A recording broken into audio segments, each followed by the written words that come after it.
bro. And Phil, you'll appreciate this. This is why I think religion's important, because like you can't believe so many things, but you can have a faith in something. You can believe in something bigger than yourself, and you can take that journey however you want to, and you'll be accepted.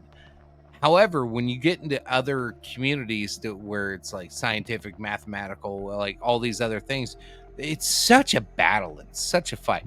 Like I can go to Phil today and be like, well, I'm not sure I quite understand why Jesus would want this and why God would make this happen. And Phil would be like, hey, brother, I accept you. I love you. Here's what I think. Here's some things to think about. And we'd have that conversation. We'd come away with it with this like better thought process of how to live your life. But when it comes to like some of these sciences and like when you're like, hey, what if the dark forest theory, or what if the these weird fucking things that are happening, what about these space-time fucking continuum issues? Like fucking some scientists will just shit on you and tell you you're a retard and like just shoot you down. You wonder why so many of those scientists are atheists, because there's a direct parallel there. They found the answer they like, and now they don't want to be told they're wrong. Sure. Now, and this is something to also keep in mind. Yeah, like I think, but I'm just saying, I think that's why faith is so important versus knowing. Like there's a big difference between faith and knowing, because faith you have to believe versus faith knowing is the unseen that is promised to come. Right. That is faith in essence.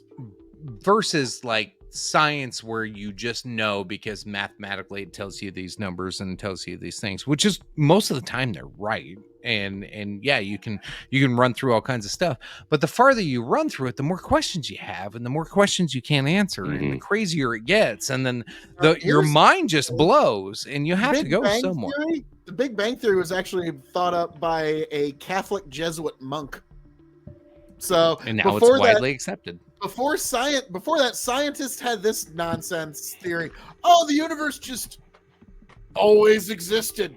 It's just always around. It was just always here, bro. Trust me, bro. Okay, why am I saying that? Because it contradicts scripture in some way, and so they'll take whatever explanation they can that contradicts scripture. But I want to address something here, and I want you to keep this before your minds, because everything we've been talking about, the dark forest and the Fermi paradox and everything, like you mentioned at the very beginning of the show, that like, oh yeah, the CIA or something said that there's UFOs flying into the ocean and stuff. Okay. You're looking at this through the lens of science fiction. Perhaps consider looking at these things through a more spiritual lens, because when you're talking about aliens coming in and out of the ocean, there is a special relationship with the ocean and all things demonic. When Jesus drove out the pigs, the demons, they said, "My name is Legion, for we are many." He actually, and I got it right here. They said, "If you cast us out, send us away into the herd of pigs." And he said to them, "Go." So they went out and went into the pigs, and behold, the whole herd rushed down the steep bank into the sea and drowned in the waters.